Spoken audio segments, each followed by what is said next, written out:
ଜାମୁମାଲ ଆଶ୍ରମ ବିଦ୍ୟାଳୟରେ ବାର୍ଷିକ ଉତ୍ସବ। ଜମନକିରା ବ୍ଲକ ବଡ଼ମାଳ ପଞ୍ଚାୟତ ଜାମୁମାଲ ଆଶ୍ରମ ବିଦ୍ୟାଳୟରେ ବାର୍ଷିକ ଉତ୍ସବ ପାଳନ ହୋଇଯାଇଛି। ଏହି କାର୍ଯ୍ୟକ୍ରମଟି ସ୍କୁଲର ପ୍ରଧାନ ଶିକ୍ଷକ ବିଷ୍ଣୁଚରଣ ଧାନଙ୍କ ସଭାପତିତ୍ୱରେ ଆୟୋଜିତ ହୋଇଥିବା ବେଳେ ମୁଖ୍ୟ ଅତିଥି ଭାବେ ବଡ଼ମାଳ ସରପଞ୍ଚ ନରେଶ କୁମାର ନାୟକ ଓ ମୁଖ୍ୟ ବକ୍ତା ଭାବେ ଷଣ୍ଢପତ୍ର ଏସ୍ଏସ୍ଟି ହାଇସ୍କୁଲର ପ୍ରଧାନ ଶିକ୍ଷକ ରାଜେନ୍ଦ୍ର କୁମାର ଜଗତ ଯୋଗଦାନ ଦେଇ ସମସ୍ତ ଛାତ୍ରଛାତ୍ରୀଙ୍କୁ ସ୍କୁଲରେ ପାଠପଢ଼ା ସହ ଛାତ୍ରଛାତ୍ରୀଙ୍କ ପ୍ରତିଭା ବିକାଶ ଉପରେ ସୁନ୍ଦର ଅଭିଭାଷଣ ପ୍ରଦାନ କରିଥିଲେ। ସମ୍ମାନିତ ଅତିଥି ଭାବରେ ବିଭିନ୍ନ ଆଶ୍ରମ ବିଦ୍ୟାଳୟରୁ ଆସିଥିବା ପ୍ରଧାନ ଶିକ୍ଷକ ପଙ୍କଜ କୁମାର ବେହେରା, ବୀରେନ୍ଦ୍ର କୁମାର ସାହୁ, ତୀର୍ଥରାଜ ନାୟକ, ଅନନ୍ତରାମ ରଣା, ଅମୟ କୁମାର ନାୟକ ପ୍ରମୁଖ ମଞ୍ଚାସୀନ ରହି ଛାତ୍ରଛାତ୍ରୀଙ୍କୁ ଉତ୍ସାହିତ କରିଥିଲେ।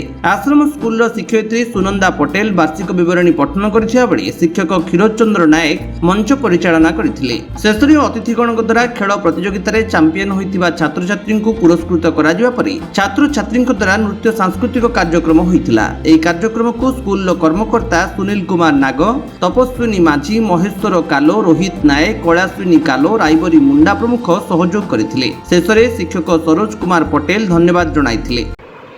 ସାର୍ ମୋର ନାଁ ହେଉଛି ବିଷ୍ଣୁଚରଣ ଧାନ, এই ଜାମୁମାଲ ଆଶ୍ରମ ବିଦ୍ୟାଳୟର ପ୍ରଧାନ ଶିକ୍ଷକ।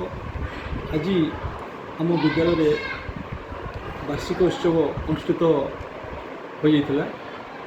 ଏଥିରେ ଆଗରୁ ଛାତ୍ରଛାତ୍ରୀମାନେ କ୍ରୀଡ଼ା ପ୍ରତିଯୋଗିତାରେ ଉତ୍ତୀର୍ଣ୍ଣ ଲାଭ କରିଥିବା ଛାତ୍ରଛାତ୍ରୀମାନଙ୍କୁ ପୁରସ୍କୃତ କରାଯାଇଥିଲା ଏବଂ ଛାତ୍ରଛାତ୍ରୀମାନଙ୍କ ମଧ୍ୟରେ ଥିବା ଅନ୍ତର୍ନିହିତ କଲା, ଗୀତ ଏଗୁଡ଼ାକ କେମିତି ପରିପ୍ରକାଶ କରିହେବ, ତାଙ୍କଠୁ କେମିତି ଆମେ ଆଦାୟ କରିବୁ, ସେଇଟା ସରକାରଙ୍କର ଗୋଟେ ପ୍ରୟାସ ଚାଲିଛି। ସେଇ ସରକାରଙ୍କର ଯେଉଁ ପ୍ରୟାସ, ତାଙ୍କର ନିର୍ଦ୍ଦେଶ କ୍ରମେ ଆଜି ଆମେ ଆମ ବିଦ୍ୟାଳୟରେ ତାହା ପାଳନ କରୁଥିଲୁ। ଅନେକ ଦୂର ଦୂରାନ୍ତରୁ ଆମର ଅଭିଭାବକ ଆସିଥିଲେ, ଯୋଗଦାନ କରୁଥିଲେ। ବହୁତ ଧୁମଧାମରେ ଏହି ବାର୍ଷିକ ଉତ୍ସବ ପାଳନ କରାଯାଇଥିଲା।